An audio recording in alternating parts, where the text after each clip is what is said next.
Praise the lord. దేవుని ప్రశస్తమైన నామంలో దేవుని పిల్లలైన మీ అందరికీ వందనములు, శుభములు కలుగునుగాక.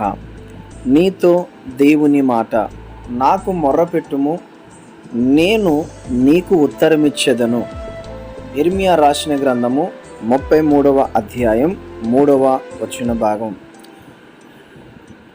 దేవుడు నీతో మాట్లాడుచున్న మాట, నీవు ఎవరికి మొర్రపెట్టాలి? దేవునికి మాత్రమే మొర్రపెట్టాలి. మనం ఏం చేస్తామంటే మనుషులకు మొర్రపెడుతూ ఉంటాం. మన కష్టాలను, మన బాధలను, మన సమస్యలను ఏదైనా కానీ మనుషులకు చెప్పుకుంటూ ఉంటాం. కానీ వారి వద్ద నుంచి మనకి ఎటువంటి ఉపశమనం అనేది కలగదు, నెమ్మది అనేది మనకి కలగదు.